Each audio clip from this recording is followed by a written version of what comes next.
সুমন দত্ত আমাদের সঙ্গে রয়েছেন। সুমন কুমার দত্ত, খুব সংক্ষেপে একবার যাবো। সুমন বাবু, কি বলবেন?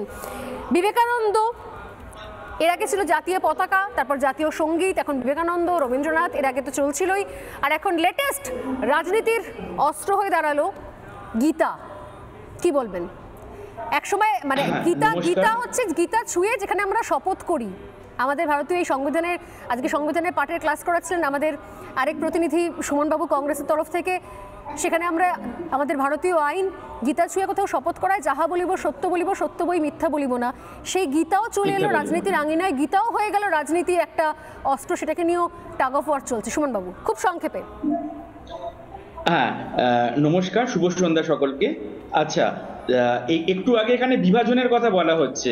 আজকের অনুষ্ঠানে কাজী নজরুল ইসলামের গান দিয়ে অনুষ্ঠান শুরু হয়েছে এবং শুধুমাত্র হিন্দু নয়, বিভিন্ন ধর্মের মানুষ আজকে গীতা পাঠ করেছেন।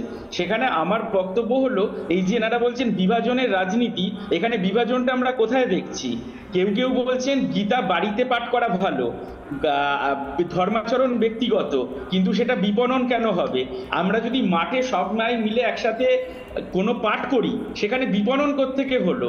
যেরকম ভাবে একসাথে নামাজ পাঠ করা যায়, একসাথে চার্চে প্রেয়ার করা যায়, একসাথে গীতা পাঠ করা যায়, এই গীতা পাঠের সাথে সাম্প্রদায়িকতারও কোনো সম্পর্ক নেই, রাজনীতিরও কোনো সম্পর্ক নেই।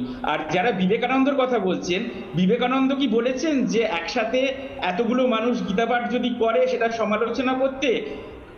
কোনোভাবে তো অন্য কোনো পাঠ হলে সমালোচনা হয় না। তাহলে এটা কি ইচ্ছাকৃতভাবে রাজনীতি নয়? আর বিভাজন বলে যেটা বলা হচ্ছে সেটা তো সম্পূর্ণ মিথ্যে কথা। কাজী নজরুল ইসলামের গান দিয়ে শুরু হচ্ছে অনুষ্ঠান, এই অনুষ্ঠানে অনেক ধর্মের মানুষ ছিল। নজরুলের গান দিয়ে শুরু হয়েছে আজকে। এবং আপনি একটা কথা বললেন, খুব ভালো কথা বললেন, আমার মনেও পড়ে গেল। ইনফ্যাক্ট বিশেষত আমার যিনি অতিথি রয়েছেন তাকে আমি আলাদা করে শোনাতে চাইব। আপনি বলছিলেন যে শুধুমাত্র গীতাপাঠ এখানে একটা ধর্মের মানুষই করেনি, যে ধর্মীয় রাজনীতির কথা বলা হচ্ছে।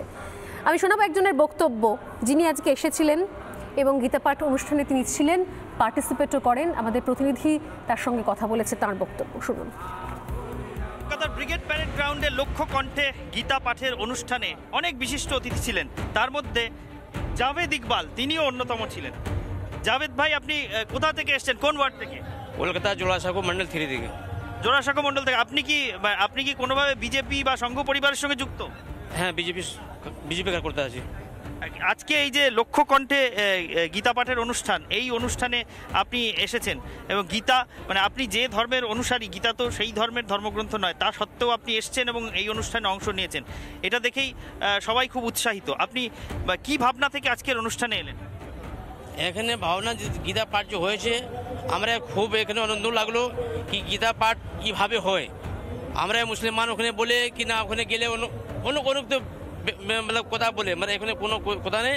আমরা এখানে গীতা পাঠ যে হয়েছে, সব ধর্ম সম্মান করে গীতা পাঠ হয়েছে, এইটাই আমরা এখানে নিয়ে চলছি। আর এটাই আমার আছে, আর আমরা কোনো ভেদভাব নেই, এখানে সব ভালো আছে। আপনি গীতা পাঠের এই অনুষ্ঠানে শুরু থেকে শেষ পর্যন্ত ছিলেন? হ্যাঁ, শুরু থেকে শেষ।